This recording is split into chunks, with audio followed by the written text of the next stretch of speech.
जी अस्सलाम वालेकुम student, welcome to our next lecture. अभी हम लोगों ने बात कर रहे थे एक्सरसाइज 1.4 सेकेंड ईयर का चैप्टर 1। इसके अंदर हम लोगों ने कंटिन्यूटी लिमिट के बारे में पढ़ा कि फंक्शन कंटिन्यूस कब होता है और डिसकंटिन्यूस कब होता है। उसकी कंटिन्यूटी चेक की किसी खास पॉइंट के ऊपर। तो अब हम लोग क्वेश्चन नंबर 4 करने जा रहे हैं। अब क्वेश्चन के अंदर लिखा क्या है कि एफ ऑफ एक्स आपके पास एक ये चीज़ है, एक ये चीज़ है, दो फंक्शन है, साथ में कंडीशन गिवन है, ठीक है, फाइंड सी। अब एक चीज़ मैंने आपको बताई थी कि जहाँ लेस देन का साइन आएगा वो आपकी लेफ्ट हैंड साइड लिमिट होगी, जहाँ ग्रेटर देन का आएगा वहाँ राइट हैंड साइड लिमिट होगी। सारा आपका इक्वल का पॉइंट है, इसका मतलब है एक्स उस पॉइंट के इक्वल भी है, उस पॉइंट पे कंडीशन चेक है। लेकिन यहाँ पे साथ दिया हुआ so that F of x minus 1 F of x exist, कि ये चीज़ एग्जिस्ट भी कर रही है। इतना आपका क्वेश्चन है, ठीक है। इसको अच्छी तरह आपने रीड आउट किया। अब आपने क्या करना है कि find left hand side limit and right hand side limit. Left limit find करनी है, राइट लिमिट फाइंड करनी है। किस पे x इज इक्वल टू -1 पे। यहाँ से भी क्या था कि ये -1 यहाँ पे इक्वल भी था, तो इसका मतलब है ये -1 के बराबर ही है। अब उसके बाद जो नेक्स्ट कंडीशन है वो है आपके पास लेफ्ट हैंड साइड लिमिट की। अब मैंने आपको ये बात कही थी कि हम लेफ्ट हैंड साइड लिखेंगे नहीं, लेकिन करेंगे क्या। ये जो ऊपर मैंने माइनस का साइन डाला है ना, ये लेफ्ट हैंड साइड की रिप्रेजेंटेशन दे देता है। इस माइनस का साइन डालेंगे आपको पता चल जाएगा कि ये लेफ्ट हैंड साइड लिमिट है, लिखने की जरूरत नहीं होती है। F of x x equal to -1 पर माइनस, इसका मतलब लेफ्ट हैंड साइड लिमिट है। लेफ्ट हैंड साइड लिमिट के लिए फंक्शन कौन सा रहना है, इस कंडीशन को देख लें। इस कंडीशन पे ये फंक्शन बनता है, तो ये फंक्शन मैंने प्रूव कर दिया। यहाँ पे लिमिट अप्रोच का -1 प्लस 2 है, ऐड होकर 1 आपके पास बाकी बच जाएगा। उसके बाद नेक्स्ट आपने करना है राइट हैंड साइड लिमिट। अब right hand side limit find करने के लिए आपने ऊपर मैंने ये देखिए ये पॉजिटिव साइन लगाया, ठीक है। ये जो पॉजिटिव साइन लगाया है इसका मतलब ये है कि ये राइट हैंड साइड लिमिट है। कंडीशन ये ग्रेटर देन हमारी तो राइट हैंड साइड लिमिट आ गई। यहाँ पे c+2, अब यहाँ पे x नहीं है तो ये c+2 एज इट इज ही आ जाएगा, क्योंकि यहाँ पे x तो है ही नहीं। लिमिट अप्रोच x पे हो रही है, x के होगा तो कोई पुट करेंगे तो हमारा फंक्शन एज इट इज ही आ जाएगा। कहता है कि f ऑफ x एग्जिस्ट, ये चीज एग्जिस्ट हमारे पास कर रही है। क्वेश्चन में हमने कहा इफ एग्जिस्ट कब करेगी, हमने ये डेफिनेशन पढ़ी है कि जब left hand side is equal to right hand side equal to original limit.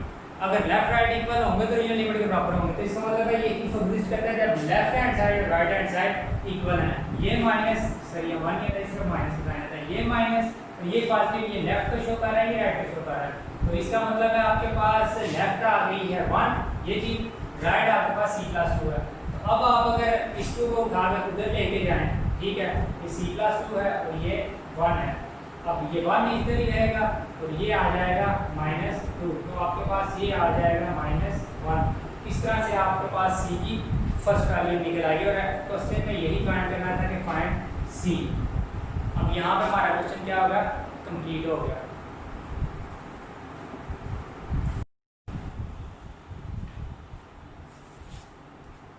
Student जो नेक्स्ट क्वेश्चन की बात हम करने जा रहे हैं उसके अंदर क्या है, हमें find the value of m and n। वही कंसेप्ट है, उम्मीद को आगे लेके चलना है कि हमने m फाइंड करना है, ठीक है, आगे c फाइंड किया था। So that the given function f is continuous, ठीक है। ये क्वेश्चन है, इसके दो पार्ट आगे से, एक पार्ट ये लिखा है, एक आप लोग बुक से देख के खुद सॉल्व करेंगे एज असाइनमेंट। अगर आप इस चीज़ को अंडरस्टैंड कर लेंगे तो नेक्स्ट भी आपको आराम से जज हो जाएगी। चीज़ें क्या है, सबसे पहले लेस देन कंडीशन है, इसका मतलब है ये आपकी क्या है, left hand side limit. Equal है, इसका मतलब है ये आपका ओरिजिनल फंक्शन वाला लिमिट होगा, ठीक है, एफ ऑफ एक्स। अब यहाँ पे लेस देन है, इसका मतलब है ये वाली जो चीज़ है ये आपकी राइट हैंड साइड लिमिट, ठीक है। करना क्या है, सबसे पहले आपने लिखना है the given function is defined at x is equal to 3, ठीक है। इक्वल 3 था, इसका मतलब इस कंडीशन देखते हो कि ये 3 पे ही डिफाइन हो रहा है, लिमिट 3 पे ही अप्रोच कर रही है। इन द इंटरवल इन्फिनिटी तो 3 है और 3 टू इन्फिनिटी है, यहाँ से यहाँ तक ये एक इंटरवल है, ठीक है। हमको इस फॉर्म के अंदर लिख लेते हैं, ठीक है। It is continuous at x is equal to 3। अब इस बात पे हम लोगों को हमने ये मान लिया होगा कि इस पॉइंट पे ये कंटिन्यूअस है। उस अगर ये कंटिन्यूअस है तो हम लोग करते क्या है कि सबसे पहले हम लोग लेफ्ट हैंड साइड लिमिट लेते हैं, ठीक है। लेफ्ट हैंड साइड लिमिट लेने का मतलब है x अप्रोच टू 3 माइनस का साइन f ऑफ x। इसका मतलब है लिमिट जो है वो x अप्रोच कर रही है 3 माइनस के साइन के साथ। यहाँ पे माइनस वाला फंक्शन है, ये लेफ्ट हैंड साइड लिमिट, इसको यूज करेंगे आप m ऑफ x। तो आपके पास आ जाएगा 3m, तो ये आपके पास फर्स्ट इक्वेशन आ गई, ठीक है। अब आपके पास अगर राइट की मैं बात करूँ, ठीक है, वो आपके पास आएगी x अप्रोच टू 3 लेकिन पॉजिटिव साइन के साथ। ये साइन और ये साइन इनकी लेफ्ट और राइट पे शो कर रहे हैं, फिर आपके पास फंक्शन ये वाला बने हुए तो ग्रेटर देन यहाँ पे है, ठीक है। ये वाली आपकी क्या है, राइट है।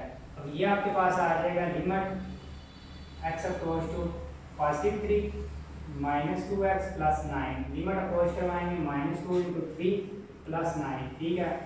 2 3 बार 6 -6 जमा ये 3 आएगा, ठीक है।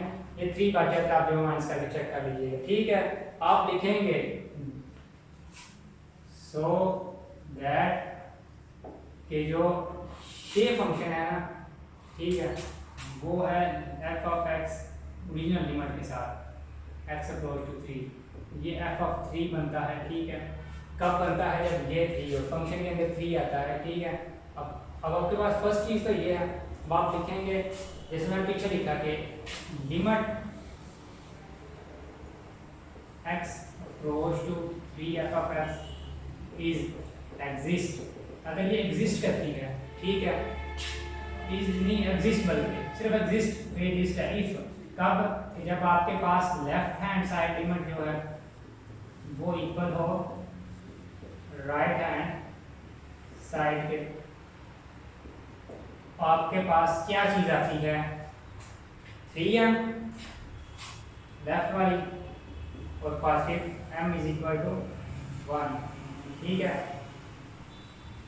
एज, ठीक है। अगर m निकल आया आपके पास n वाली वैल्यू तो n आपके को यहीं से ज्ञात कर लीजिए, आपका जो ओरिजिनल फंक्शन है, ठीक है, वो आपके पास बचते ही n = 3 है।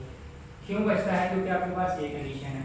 अगर आप यहाँ पे इसको लिख भी लें, फॉर एग्जांपल आप लिख भी लेते हैं कि limit x approach to 3f(x) है, ठीक है, तो ये n है, तो यहाँ पे तो आपके पास बचता ही 3 है, ये तो आंसर ही 3 है, क्योंकि यहाँ पे पहले ही कंडीशन के अंदर गिवन है। तो यहाँ से n, सो दैट m और n आपका दोनों का आंसर निकल आया, m आपका 1 है और n आपका 3 आ गया। यहाँ पे आपका क्वेश्चन क्या होगा, कंप्लीट हो जाएगा।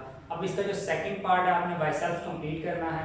अब इस एक्सरसाइज का लास्ट क्वेश्चन रह गया, बहुत ही इंपॉर्टेंट क्वेश्चन है पेपर पॉइंट ऑफ व्यू से, ठीक है, ये भी इंपॉर्टेंट थे, और इसके बाद जो इसका नेक्स्ट क्वेश्चन हम करेंगे वो पेपर पॉइंट ऑफ व्यू से बहुत इंपॉर्टेंट है, इसलिए इन क्वेश्चन को आपने बड़े ही ध्यान से और आराम से इसमें भी क्वेश्चन करनी है।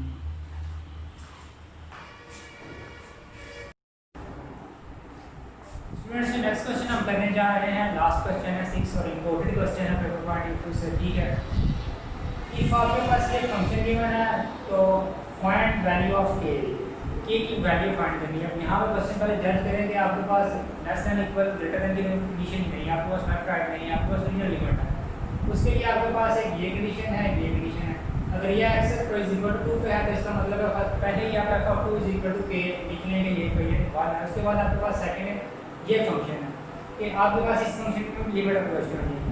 अगर मैं यहाँ पे डायरेक्ट 2 रखूँगा ना तो ये चीज़ जो होगी वो अनडिफाइंड हो जाएगी, 0/0 की फॉर्म आ जाएगी, ये सॉल्वेबल नहीं है। तो first of all we simplify by using algebraic technique. मैं डायरेक्टली इसको सॉल्व करूँगा, यहाँ पे आप इसकी रेशनलाइजेशन करें, ठीक है। बाय रेशनलाइजेशन, आप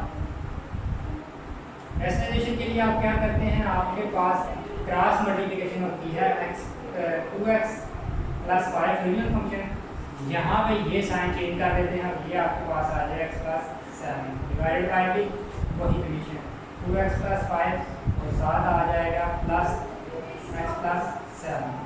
उसके बाद जो नेक्स्ट स्टेप आपके पास आएगा वो क्या होगा, यहाँ पर लिमिट आपकी आज के साथ चलती रहेगी, ये और ये दोनों मिलके a² - b² का फार्मूला बनाते हैं। तो आपको यहाँ पे डायरेक्ट लिख लें, इसका स्क्वायर बन जाता है -x + 7 का स्क्वायर और divided by x - 2 × 2x + 5 + x + 7। ये इससे कैंसिल, ये इससे कैंसिल, लिमिट साथ एज इट इज चलेगी, ठीक है। ये चीज़ आपकी कन्वर्ट होके चली जाएगी, ये आ जाएगा 2x + 5, इस माइनस की वजह से अंदर वाले साइन चेंज हो जाएंगे, ये -x और आ जाएगा -7 और डिवाइडेड में 2x - 1 और बाकी जो चीज़ है वो एज इट इज ही आएगी, वो है 2x + 5 + x + 7, ठीक है।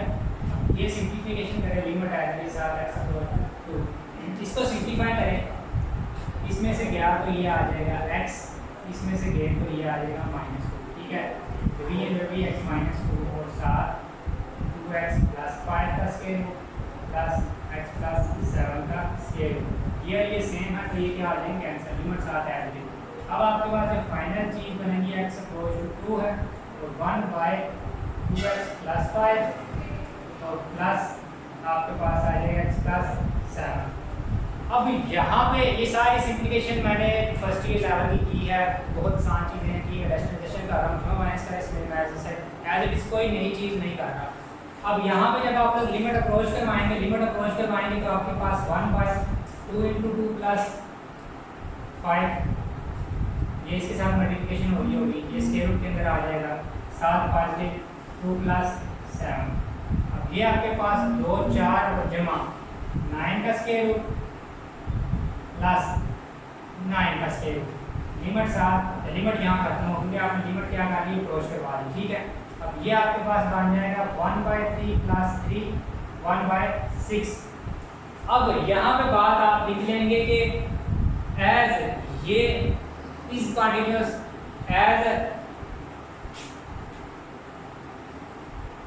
Function is continuous at x is equal to 3, then आपके पास जो कंडीशन बनेगी, ये वाला फंक्शन बनता है ओरिजिनल फंक्शन, वो होगा आपका limit f of x is equal to f of 3। तो ये जो लिमिट x अप्रोच टू 3 कर रही है, ये आपने फाइंड की है 1/6, और ये आपकी क्या है, k है, ठीक है, बाय यूजिंग 1। यहाँ से आपने ये f ऑफ 2k फाइंड किया था, तो इस तरह से आपकी जो k की वैल्यू है वो 1/6 आ गई। यहाँ पे आपका फर्स्ट चैप्टर भी कंप्लीट हो गया, ये आपकी 1.4 का आखिरी क्वेश्चन है जो हमने करना था। इसके बाद हम लोग इंशाल्लाह सेकंड चैप्टर स्टार्ट करेंगे, लेकिन उससे पहले आप लोगों को इस चैप्टर की अच्छी तरह आपने तैयारी कर लेनी है। अगर कोई कन्फ्यूजन या डाउट हो तो आपने क्लियर कर लेना।